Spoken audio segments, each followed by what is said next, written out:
Then last class में हम लोग बात कर रहे थे केमिकल बॉन्डिंग के बारे में, और केमिकल बॉन्डिंग में हम लोगों ने किया था आयनिक कंपाउंड्स। ठीक है, आयनिक कंपाउंड्स में हम लोगों ने किया था 2 example, one is NaCl and another is MgCl2। और मैंने ये बताया था कि NaCl में सोडियम एक इलेक्ट्रॉन को डोनेट करता है, क्लोरीन एक इलेक्ट्रॉन को गेन करता है। इसका ऑर्बिटल स्ट्रक्चर भी आपने देखा और इसका देखा है इलेक्ट्रॉन डॉट स्ट्रक्चर भी देखा है। ठीक है, जस्ट लाइक डेट NaCl और MgCl2 आपके पास में AlCl3 का भी स्ट्रक्चर होगा, आपके पास में कैल्शियम ऑक्साइड का भी स्ट्रक्चर होगा। यानी कि आपके पास कोई भी एक कंपाउंड दे दिया जाए, आपके पास बेसिकली सारा स्ट्रक्चर क्या होगा, एक जैसा होगा। यहाँ तक कोई दिक्कत नहीं है। अगर कोई दिक्कत है आयनिक कंपाउंड में तो वो पूछ लो। ठीक है, अब आगे बढ़ते हैं। And another type of compound is the covalent compound, one of the most important compound. क्यों? क्योंकि आपको ऑर्गेनिक में पूरा का पूरा कोवलेंट ही पढ़ना है, कोवलेंट के स्ट्रक्चर पर ही ज़्यादा फोकस करना है। तो बढ़ते हैं बिना टाइम वेस्ट किए हुए। बस ये समझिए कि आप पढ़ रहे थे केमिकल बॉन्डिंग, आपके पास में एक चैप्टर आपके पास में है केमिकल बॉन्डिंग का, जिसमें आपने बॉन्डिंग क्या होती है ये पढ़ा, बॉन्डिंग कितने टाइप्स की होती है ये पढ़ा, और इसमें आप पढ़ने जा रहे हो कोवलेंट बॉन्ड। अगर रिकॉल कर पा रहे हो तो रिकॉल करो एक बार, कोवलेंट बॉन्ड कहाँ बनता है या कौन बनाता है? तो non metal plus non metal. अभी के लिए मेटोलाइट भी बनाता है, बट नॉन मेटल कौन सा बॉन्ड बनाता है? कोवलेंट। देखो ये आयनिक नहीं बनाएगा, क्यों नहीं? नॉन मेटल इलेक्ट्रॉन को लेना चाहेगा, दूसरा नॉन मेटल भी इलेक्ट्रॉन को लेना चाहेगा, तुम भी लेना चाहते हो, हम भी लेना चाहते हैं, देने वाला कोई नहीं है। इसलिए नॉन मेटल कभी भी आयनिक फॉर्म नहीं करता। क्या फॉर्म करता है? कोवलेंट। अब कोवलेंट बॉन्ड बनाने का कंडीशन क्या है या कब बनता है? याद रखना, बनता है after sharing of electron. Electron का शेयर करना क्या होता है, इसको पहले अच्छे से समझ लो, फिर आपको समझ में आ जाएगा। शेयर करने का मतलब होता है अगर हम आपको कुछ दे रहे हैं तो आप भी हमको कुछ दोगे। शेयर करने में हमेशा याद रखोगे कि अगर हम आपसे कुछ शेयर कर रहे हैं तो आप भी हमको शेयर करोगे। यहाँ पे याद रखोगे कोई एलिमेंट वही है, कोई कितना इलेक्ट्रॉन डोनेट करता है अपने वैलेंसी के बराबर, कोई कितना गेन करता है अपने वैलेंसी के बराबर, कोई कितना शेयर करेगा अपने वैलेंसी के बराबर, सारा काम वैलेंसी के बराबर ही होगा। That's why valency is known as the combined capacity. ठीक है, how much electron will be shared by an atom of an element, कितने इलेक्ट्रॉन शेयर होंगे तो कितने होंगे? वैलेंसी के बराबर। कितनी वैलेंसी कम है इसको हम समझाएं, उससे पहले आप एक एग्जांपल देख लो तो आपको समझ में आ जाएगा मोटा मोटा। सबसे पहले हम लोग देखते हैं फॉर्मेशन ऑफ H2 देखते हैं।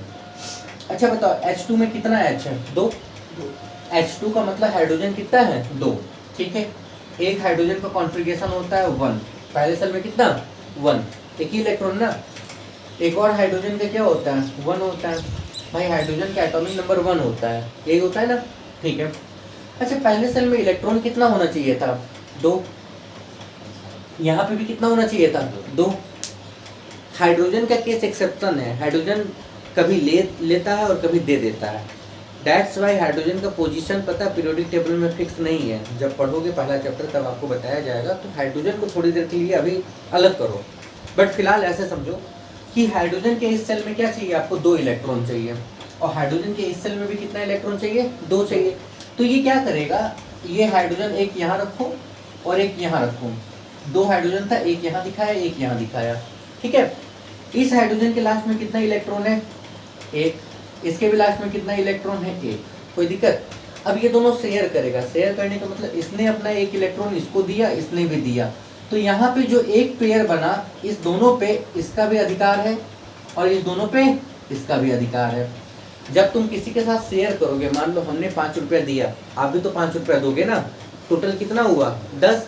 इस 10 पे किसका अधिकार है? आपका भी, और किसका है? मेरा भी। अब तुम देखो हाइड्रोजन के इस ऑर्बिट में 2 इलेक्ट्रॉन आ गया, हाइड्रोजन के इस ऑर्बिट में भी 2 इलेक्ट्रॉन आ गया। ये क्योंकि एक एक इलेक्ट्रॉन का शेयर हुआ है, दैट्स वाई इसको आप ऐसे दिखाओगे। देखो एक एक इलेक्ट्रॉन का शेयर को आप ऐसे दिखाते हो HH, यानी कि एक एक इलेक्ट्रॉन का शेयर हुआ, तो यहाँ पे फॉर्म हो गया क्या? यहाँ पे फॉर्म हो गया सिंगल कोवलेंट बॉन्ड। यानी कि कोवलेंट बॉन्ड को आप 3 पार्ट में बांटोगे। पहला पार्ट है सिंगल कोवेलेंट बॉन्ड। सिंगल कब? जब एक एक इलेक्ट्रॉन शेयर होगा। क्या होगा? जब एक एक इलेक्ट्रॉन शेयर होगा। दूसरा आपके पास में क्या है? दूसरा आपके पास में है double covalent bond. Double covalent bond कब? जब दो दो इलेक्ट्रॉन का क्या होगा? शेयर होगा, मतलब दो इलेक्ट्रॉन कम या उसकी दो वैलेंसी। सारे एलिमेंट अपने वैलेंसी के बराबर ही शेयर करेंगे। और तीसरा क्या होता? तो तीसरा होता आपके पास में triple covalent bond. Triple covalent bond में जब तीन तीन इलेक्ट्रॉन क्या हो जाएंगे? शेयर हो जाएंगे, तब ट्रिपल कोवेलेंट बॉन्ड। अच्छा, तीन इलेक्ट्रॉन शेयर होंगे तब ट्रिपल बनेगा, और एक साथ ही होना है, एक ही एटम में होना है। ठीक है, धीरे धीरे इस चीज को हम लोग क्लियर करते हैं। इतनी चीज आपको समझ में आ गई। Covalent bond is formed after the sharing of electron. Whenever there is a share of each electron, then single covalent bond is formed, and two electron is shared, then double covalent bond is formed. And अगर triple यानी कि three electron share हुआ, then क्या होगा? Triple covalent bond क्या होगा? Form होगा। कुछ एग्जांपल से हम आपको क्लियर कराते हैं ताकि आपको क्या होगा? बहुत अच्छी तरीके से समझ में आ जाएगा। अब सुनो, यहाँ पे कुछ फॉर्मेशंस देखते हैं, याद रखोगे। जैसे आपने सबसे पहला देखो क्वेश्चन, O2 का फॉर्मेशन, N2 का फॉर्मेशन, CH4 का फॉर्मेशन, इसके बाद में ले लो HCl का फॉर्मेशन ले लो, ठीक है। उसके बाद में Cl2 का फॉर्मेशन ले लो, Cl2 पहले ले लो। तो ऐसे चलते हैं, ठीक है। पहले ये देखो, यहाँ क्लोरीन है, कितना है? 2 है, तो एक क्लोरीन यहाँ लिखो और एक क्लोरीन यहाँ लिखो। समझ में आ गया? कोई दिक्कत नहीं है। अब देखो एक बात बताओ, क्लोरीन का होता है 17, एटॉमिक नंबर कितना होता है? 17। इलेक्ट्रॉनिक कॉन्फ़िगरेशन करोगे कितना होगा? 2 8 7, K L और M। हमने कहा अंदर वाले से कोई मतलब नहीं है, आपको बाहर वाला देखना है, यही ना बताया था मैंने। बाहर कितना इलेक्ट्रॉन है? 7, यानी कि 1 2 3 4 5 6 7। तो इसमें भी तो 7 ही होगा ना बाहर, क्योंकि ये भी तो क्लोरीन ही है। अच्छा, इसके इलेक्ट्रॉन को ऐसे दिखाओ, 1 2 3 4 5 6 और 7। कोई दिक्कत? अब एक बात बताओ, इसको चाहिए कितना? 8, और इसको भी कितना चाहिए? 8। भाई बाहर वाले में कितना होना चाहिए? 8 होने के लिए ये क्या करें? या तो किसी से ले यहाँ देने वाला कोई है नहीं तो ले नहीं सकता है, या तो शेयर करे। तब क्या होगा? ये अपना एक इलेक्ट्रॉन यहाँ रखेगा इसके साथ, और ये भी अपना एक इलेक्ट्रॉन क्या करेगा? ऐसे रखेगा। समझे? कोई दिक्कत नहीं, क्योंकि इसको 8 चाहिए और 7 है, एक कम है, वैलेंसी 1 है, इसलिए एक इलेक्ट्रॉन के बराबर ये शेयर करेगा। अब इस दोनों पे इसका भी और इस दोनों पे इसका भी, और Cl ने जो फॉर्म किया उसको ऐसे लिखोगे Cl और Cl, क्योंकि एक एक इलेक्ट्रॉन शेयर किया था, that's why single covalent bond. ये समझ में आया? कोई दिक्कत नहीं है। अब हम आपको इसी में बताते हैं, बहुत अच्छे से देखना, ध्यान से देखना। देखो मेरी बात समझना, जो इलेक्ट्रॉन शेयर हुए हैं, देखो ये वाला इलेक्ट्रॉन शेयर हुआ है ना, जो इलेक्ट्रॉन शेयर हुए हैं इसको आप बोलते हो शेयर्ड इलेक्ट्रॉन। कौन सा इलेक्ट्रॉन? Shared electron. और जो इलेक्ट्रॉन शेयर नहीं हुए हैं, इधर देखो, इधर जो इलेक्ट्रॉन शेयर नहीं हुए हैं, मान लो ये जो इलेक्ट्रॉन शेयर नहीं हुए हैं, जैसे ये वाला हम घेर दिए हैं, इसको आप क्या बोलोगे? Unshared electron. क्या बोलोगे? Unshared electron. जो इलेक्ट्रॉन शेयर हुए हैं इनको आप बॉन्डेड इलेक्ट्रॉन भी बोलते हो। कैसा इलेक्ट्रॉन? बॉन्डेड, क्योंकि बॉन्ड हो गया ना। और जो अनशेयर्ड इलेक्ट्रॉन है इसी को आप क्या बोलते हो? लोन पेयर बोलते हो। Lone pair of electron, pair में है। देखो ये इसके पास कितना लोन पेयर है? 1 2 और 3।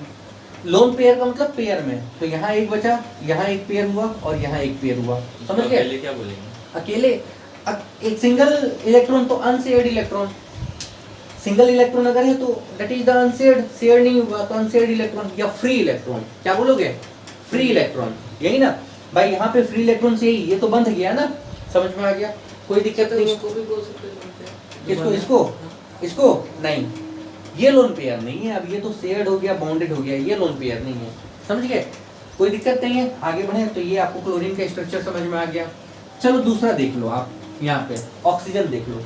कितना है ऑक्सीजन? 2, एक ऑक्सीजन यहाँ और एक ऑक्सीजन यहाँ। क्लियर? कोई दिक्कत नहीं है। अच्छा, ऑक्सीजन का क्या होता है? 8 होता है, 2 और कितना? 6, A और L। अंदर वाले से कोई मतलब नहीं है, बाहर कितना इलेक्ट्रॉन है? 6 दिखाओ, 1 2 3 4 5 और 6। अच्छा, इसको कितना चाहिए? 2 चाहिए ना, और चाहिए, इसके पास भी 6 होगा, 1 2 3 4 5 और 6। इसको भी 2 चाहिए, क्योंकि इसको भी 2 चाहिए, इसको भी 2 चाहिए, लेने देने वाला सिस्टम नहीं है, तो क्या करेगा, ये अपना 2 देगा, इसका 2 लेगा, हो जाएगा 8। भाई जितना कम उतना ही शेयर करेगा। लो ये यहाँ पे रख लिया और ये भी यहाँ पे रख लिया। अब क्या हो गया, अब इस पे इसका भी और इस पे इसका भी, डबल हो जाएगा। देखो क्या बना, कितना इलेक्ट्रॉन शेयर किया, एक ये और एक ये वाला। डबल अब कैसा नजर आ रहा है, तो यानी कि यहाँ पे क्या हो गया, यहाँ पे हो गया डबल कोवलेंट बॉन्ड। एक बात सुनो, अच्छा ये कौन सा इलेक्ट्रॉन है, बॉन्डेड इलेक्ट्रॉन है ना। ये कौन सा इलेक्ट्रॉन है, अनशेयर्ड, जिसको आप क्या बोल रहे हो, क्या बोले, लोन पेयर। इसी को ना तुम लोन पेयर बोल रहे हो, इसी को तो तुम अनशेयर्ड बोल रहे हो ना। बात समझ में आ रहा है, ठीक है। एक केस और देख लो, नाइट्रोजन वाला, आपको समझ में आ जाएगा धीरे धीरे, ठीक है। इसका डॉट स्ट्रक्चर नहीं है, यही है डॉट स्ट्रक्चर, यही है, बस यही है। बाहर के इलेक्ट्रॉन्स को दिखाओ, घेरा डाल दो। चलो N2 की बात करते हैं। N2 2 है ना, 1 और 1, यहाँ तक कोई दिक्कत। नाइट्रोजन का देखो क्या होता है बच्चा, 7 होता है, 2 और कितना 5, ये K और ये क्या L। तो यहाँ पे एक इलेक्ट्रॉन 5 दिखाओगे ना, इससे कोई मतलब नहीं है। 2 यहाँ, 1 2 3 यहाँ दिखा दो, नाइट्रोजन के बाहर में कितना 5 हो गया। यहाँ भी 5 दिखा दो, 1 2 3 4 और ये क्या 5। इसको कितना चाहिए, 3 चाहिए, यानी कि ये कितना इलेक्ट्रॉन शेयर करेगा, 3। जितना चाहिए उतना करेगा, तो ये 3 इलेक्ट्रॉन यहाँ निकाल दिए, ये भी 3 निकाल दिए, यानी कि इस पूरे पे इसका भी और इस पूरे पे इसका भी। अब तुम देखो कैसा बन रहा है, 3 इलेक्ट्रॉन शेयर हुआ है, दैट्स वाई ये कौन सा बॉन्ड बनाया, ट्रिपल कोवलेंट बॉन्ड। क्या 4 इलेक्ट्रॉन का शेयर होता है, नहीं होता है। क्या 4 इलेक्ट्रॉन का शेयर होता है, एक साथ नहीं होता है। 4 इलेक्ट्रॉन का शेयर होता है, बट एक एलिमेंट के साथ 4 इलेक्ट्रॉन का शेयर नहीं होगा, कभी नहीं होगा। क्लियर, आगे बढ़े। अब देखो ये वाला केस देखो, अगला इसमें CH4, हमको बताओ एक कार्बन है ना, हाइड्रोजन कितना है, 4। चारों तरफ लगाओ, कम वाला बीच में हमेशा। कार्बन का कॉन्फ़िगरेशन कितना होता है, 2 और कितना 4, K और L। आपको याद है लास्ट वाले में अगर 4 इलेक्ट्रॉन था तो वो क्या करता था, इलेक्ट्रॉन, याद करो लास्ट वाले में 4 इलेक्ट्रॉन है तो वो या तो नॉन मेटल होता था या तो क्या मेटोलाइट। अच्छा नॉन मेटल है तो शेयर करेगा, मेटोलाइट भी शेयर करता है। तो यहाँ 4 है, इसको 8 करना, मतलब ये शेयर करेगा ना। कार्बन का दिखा भैया 4, 1 2 3 और 4, यहाँ तो कोई दिक्कत। हाइड्रोजन का 1, यानी कि पहले में कितना इलेक्ट्रॉन 1, हाइड्रोजन का 1 यहाँ, हाइड्रोजन का 1 यहाँ, इस हाइड्रोजन का 1 यहाँ और इस हाइड्रोजन का 1 यहाँ। अब देखो क्योंकि कार्बन के पास 4 है तो ये 4 इलेक्ट्रॉन शेयर करेगा ना अपना। अच्छा 4 देखो 4 है, उसको 8 चाहिए, अपना 4 देगा तब ना सामने वाले से 4 लेगा। यहाँ पे ये क्या कर रहा है, अपना एक एक इलेक्ट्रॉन इसको दिया तो इससे लेगा, इसको दिया तो इससे लेगा, इसको दिया तो इससे लेगा, इसको दिया तो इससे लेगा। मतलब अपना कार्बन 4 इलेक्ट्रॉन 4 अलग अलग एलिमेंट के साथ शेयर कर रहा है, एक से 4 नहीं कर रहा है, अपना 4 इलेक्ट्रॉन 4 अलग अलग के साथ शेयर कर रहा है। यानी कि अपना कार्बन ने इसको दिया, शेयर करने की, इसके साथ शेयर किया, इसके साथ किया, इसके साथ किया, तो ये दोनों इसके उसमें भी आएगा, इसके उसमें भी आएगा, हाइड्रोजन वाला घेर दो, इसमें भी आएगा, इसमें भी आएगा, इसमें भी आएगा, और कार्बन का ये पूरा बाउंड्री कार्बन का हो जाएगा। देखो कार्बन का 8 हो गया सर्कल में, ये पूरा सर्कल है, 2 यहाँ 2 यहाँ 2 यहाँ 2 यहाँ 6, हाइड्रोजन का 2 हो गया यहाँ, हाइड्रोजन का 2 हो गया यहाँ। क्या ये समझ में आया? अब बताओ क्या यहाँ पे कोई अनपेयर्ड और अनशेयर्ड इलेक्ट्रॉन है? सारा शेयर हो गया यहाँ पे। आपको कोई भी फ्री इलेक्ट्रॉन यहाँ दिख रहा है क्या? नहीं दिख रहा है, मत बोलना सर ये वाला नहीं, वो अंदर गया, वो गया। यहाँ पे भी आपको कोई नहीं दिख रहा है। ये आपके पास में एक स्ट्रक्चर हो गया CH4 का, और ये आपके पास में बेसिकली था कोवलेंट कंपाउंड का स्ट्रक्चर। HCl वाला आसान है, क्लोरीन को एक चाहिए, हाइड्रोजन, HCl में 2 बॉन्ड बन सकता है, आइदर कोवलेंट और आयनिक बॉन्ड। हाइड्रोजन एक इलेक्ट्रॉन को डोनेट कर देगा, क्लोरीन गेन कर लेगा, समझ गए? तो आयनिक, हाइड्रोजन एक इलेक्ट्रॉन अपना आगे बढ़ा देगा, क्लोरीन भी अपना आगे बढ़ा देगा और शेयर कर लेगा, तब क्या बन जाएगा? कोवलेंट बन जाएगा। यानी कि HCl दोनों बॉन्ड फॉर्म कर सकता है, या तो वो कोवलेंट भी कर सकता है या तो वो क्या आयनिक, डिपेंड करता है सिचुएशन एंड कंडीशन में। ज्यादातर पता है इलेक्ट्रोलाइट के केस में, यानी कि वाटर के केस में ये क्या करता है, डिसोसिएट होता है चार्ज के फॉर्म में, तो उस समय क्या, उस समय हम लोग ये कंसिडर कर लेते हैं कि इसने क्या इलेक्ट्रॉन लिया दिया होगा। यहाँ तक कोई दिक्कत नहीं है, समझ में आ गया। बेसिकली इतना ही था, इसके बाहर नहीं है। अब सुनो आगे, अब सुनो आगे। अब आपने दो तरह का बॉन्ड पढ़ा, one is the ionic and another is covalent, ठीक है। अच्छा, अगर हम तुमसे ये बात बोले हैं, जरा से ये बताओ तो आयनिक कंपाउंड क्या होगा? तो आयनिक कंपाउंड का मतलब क्या है? जिसमें आयनिक बॉन्ड हो, यही ना। और अगर हम तुमसे बोले कि कोवलेंट कंपाउंड क्या होगा, तो कोवलेंट कंपाउंड का मतलब क्या होगा? जिसमें कौन सा बॉन्ड हो? कोवलेंट बॉन्ड हो। यहाँ तक कोई दिक्कत है? अब हम बोले इन दोनों में डिफरेंस बताओ। आपकी बुक में एक टेबल में है, हम इसको सिंपल सिंपल करते हैं, डिफरेंस करना है, ठीक है। लास्ट में टेबल है, टेबल में है, और इसको सिंपल सिंपल में करना है, ठीक है। अब एक बात बताओ, यहीं पे देखो, बताओ आयनिक कंपाउंड किससे फॉर्म हुआ था? बताओ किससे फॉर्म हुआ था? फॉर्म्ड बाय आयंस, मतलब पॉजिटिव एंड नेगेटिव चार्ज से ही तो फॉर्म हुआ था ना। ये किससे फॉर्म हुआ था? फॉर्म्ड बाय, पहला डिफरेंस तो आपको यहाँ पे दिखा भाई, आयनिक कंपाउंड फॉर्म हुआ है आयन से, और कोवलेंट कंपाउंड किससे फॉर्म हुआ है? शेयरिंग ऑफ इलेक्ट्रॉन से हुआ है। यहाँ तक कोई दिक्कत नहीं है। दूसरा सुनो, प्लस माइनस में अट्रैक्शन बहुत ज्यादा होता है, प्लस माइनस में अट्रैक्शन बहुत ज्यादा होता है। दैट्स वाई आयनिक कंपाउंड जो है ना, याद रखोगे, आयनिक जो कंपाउंड है ना, ये होता है, हाँ, ये क्रिस्टलाइन सॉलिड के फॉर्म में होता है ज्यादातर ये किसमें होता है? क्रिस्टलाइन सॉलिड के फॉर्म में होता है। क्यों? क्योंकि इनके बीच में फोर्स ऑफ अट्रैक्शन क्या होता है? बहुत ज्यादा होता है। कोवलेंट कंपाउंड सॉलिड भी हो सकता है, जैसे चीनी, लिक्विड भी हो सकता है जैसे कोई एसिड, और ये गैसियस के फॉर्म में भी होता है, गैस के फॉर्म में, जैसे मीथेन हो गया, इथेन हो गया। मतलब covalent compound either in the form of solid, liquid और गैस के फॉर्म में प्रेजेंट हो सकता है। क्यों? क्योंकि इनके बीच में क्या है? वीकर फोर्स है। यहाँ तक कोई दिक्कत है? क्लियर है? अच्छा, अब सुनो, क्योंकि यहाँ पे स्ट्रॉन्ग फोर्स लग रही है, हम यहीं पे बता दे रहे हैं, यहाँ की जो फोर्स है ना, स्ट्रॉन्ग फोर्स लग रही है। और इस फोर्स का नाम क्या था? आपको पता है इस फोर्स का नाम क्या था? Electrostatic force. तो स्ट्रॉन्ग फोर्स लगने की वजह से इसका जो एमपी है, एमपी का मतलब क्या हो गया? मेल्टिंग पॉइंट हो गया। इसका जो बीपी हो जाएगा, बीपी का मतलब क्या? Boiling point. भाई मध्य प्रदेश और भागलपुर मत करना, मेल्टिंग पॉइंट है, बॉइलिंग पॉइंट है, ये क्या हो जाएगा? हाई, बहुत हाई। लास्ट क्लास में हम आपको एक एक्सपेरिमेंट बताए थे कि चम्मच लेना, चम्मच के ऊपर नमक लेना, चम्मच के ऊपर चीनी लेना, दोनों को आग पे रखना, कौन पहले पिघलेगा? चीनी। नमक नहीं पिघलेगा। क्यों? नमक का मेल्टिंग पॉइंट, बॉइलिंग पॉइंट क्या होता है? बहुत ज्यादा होता है। इसका क्या होता है? एज कम्पेयर टू लो होता है। क्या होता है? लो होता है। यहाँ तक कोई दिक्कत नहीं है? क्लियर हो? अब सुनो, आयनिक कंपाउंड क्योंकि आयन से बना हुआ है, that's why good conductor of current in aqueous solution और मोल्टेन स्टेट। याद रखोगे, क्योंकि आयनिक कंपाउंड, याद रखोगे, आयनिक कंपाउंड आयन से बना है, इसलिए जितने भी आयनिक कंपाउंड है सारे पता है करंट के अच्छे कंडक्टर होंगे।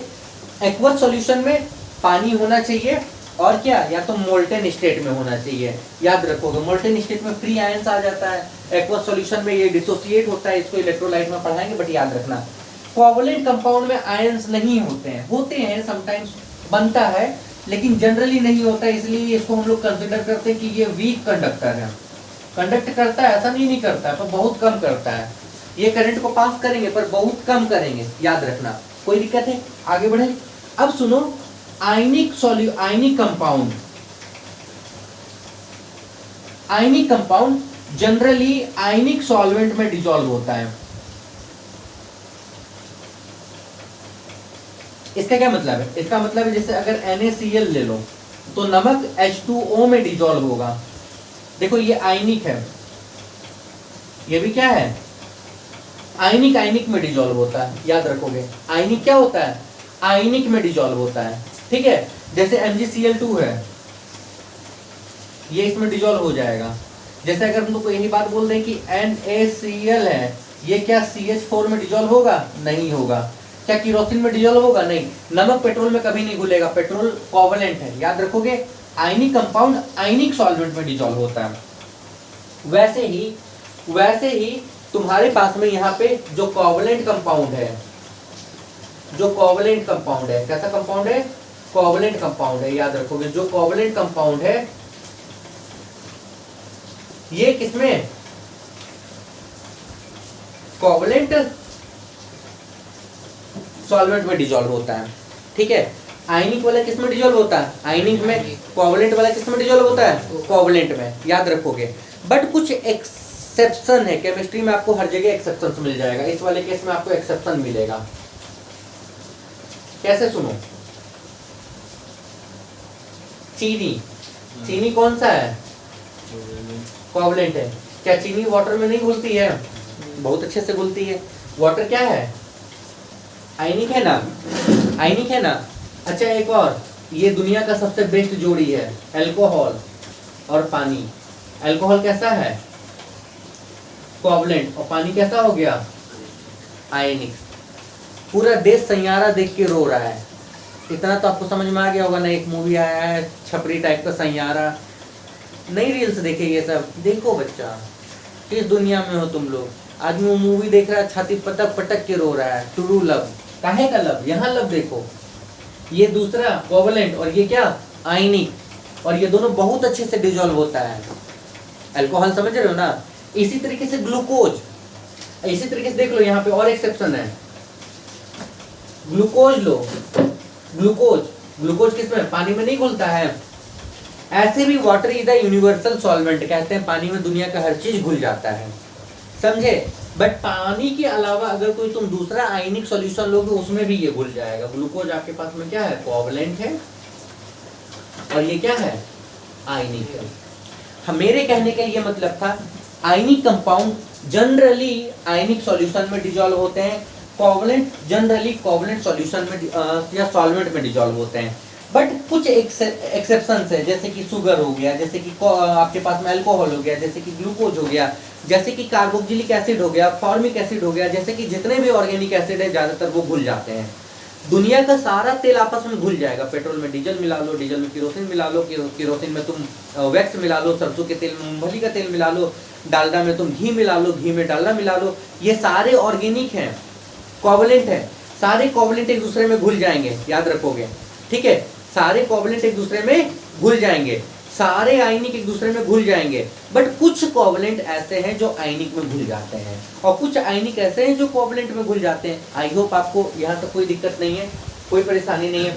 अब यहाँ से क्वेश्चन आपसे पूछा जाता है।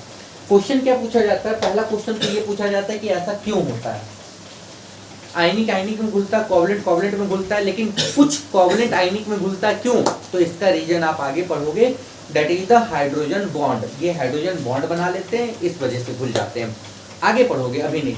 अब सुनो, एक यहाँ पे क्वेश्चन आपसे पूछा जाता है, why ionic compounds are found in crystalline solid.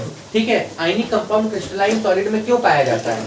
क्यों पाया जाता है? बिकॉज उनके बीच में जो फोर्स ऑफ अट्रैक्शन होता है वो क्या होता है? बहुत ज्यादा होता है। That's why this compounds are always found in crystalline solid. Generally crystalline solid में पाए जाते हैं, ठीक है। दूसरा सुनो, why ionic compounds are good conductor of electricity in aqueous और molten state? Because due to free ion. जब इन कंपाउंड्स को आप पानी में घोलोगे या डालोगे या मोल्टेन स्टेट में आएगा तो ये अपने कंस्टिट्यूएंट आयंस में क्या होंगे? टूट जाएंगे और ये डांस करेंगे। आपको कल बताया था ना, Na+Cl- क्या बनता है?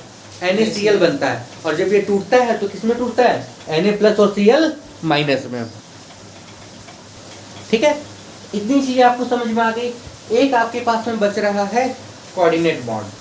तो कोऑर्डिनेट बॉन्ड के बारे में हम आपको बाद में बताएंगे। लाइए बुक, अब हम आपको बुक से दिखाते हैं कितना चीज आपने पढ़ लिया मेरे साथ में, कि क्या किया और क्या नहीं किया है, ठीक है। एक यहाँ पे पोलर एंड नॉन पोलर का भी कॉन्सेप्ट निकलेगा। पोलर क्या होता है, नॉन पोलर क्या होता है? फिलहाल तो ये समझो कि पोलर और नॉन पोलर इलेक्ट्रोनेगेटिविटी पे बेस्ड है, ठीक है, याद रखोगे। तो होता क्या है ना कि जैसे ये जो कोवलेंट कंपाउंड है ना, हमने कहा ना कि ये करंट के कंडक्टर होते हैं, इनमें भी कभी कभी बीच में चार्ज फॉर्म हो जाता है, थोड़ा सा चार्ज फॉर्म होता है, हाँ। और जब चार्ज फॉर्म हो जाता है, that's why these compounds are non either polar covalent compound और नहीं फॉर्म होता है तो नॉन पोलर होता है। बताएंगे अभी आप आगे, चिंता नहीं करो। अब देखो क्या आपने पढ़ा और क्या नहीं पढ़ा मेरे साथ में। सबसे पहला आपको इसमें बताया गया है, वो बताया गया कहाँ गया, केमिकल बॉन्डिंग के बारे में पहला इंट्रोडक्शन आपको बताया गया, that is the inert gas के बारे में। हम आपको शुरू में बता दिए थे इनर्ट गैस के जितने भी एलिमेंट है उनमें जो आउटर मोस्ट सेल होता है वो क्या होता है, कंप्लीट होता है। आप देख लो पहले सेक्शन में हीलियम के लास्ट में 2 इलेक्ट्रॉन, नियोन के लास्ट में 8 है, आर्गन के लास्ट में 8 है, मतलब सबके पास 8 इलेक्ट्रॉन है। ठीक है, अब मैंने आपको बताया केमिकल बॉन्डिंग के बारे में, मैंने बता दिया क्या होता है, बॉन्ड कैसे बनता है, या तो इलेक्ट्रॉन देकर, या तो लेकर, या तो शेयर करके। आपके पास अगला टॉपिक यहाँ पे है, वो है इलेक्ट्रोवैलेंट यानी कि आयनिक बॉन्ड। और आयनिक बॉन्ड में यहाँ पे कंडीशन आपको बताया गया। What is the condition, electrovalent का मतलब क्या होता है, इलेक्ट्रोवैलेंसी का मतलब क्या होता है, और यहाँ कुछ कंडीशन है। देन आपके पास में स्ट्रक्चर बताया गया, वो स्ट्रक्चर हम आपको बता दिए, NaCl बताए है ना ये। उसके बाद में हम आपको बता दिए NaCl का ये वाला भी दिखाए हैं और ये वाला भी दिखाया है। अब आपके पास में एक चीज यहाँ पे दिया हुआ है, वो दिया हुआ है ना कि सोडियम और सोडियम आयन में क्या डिफरेंस है।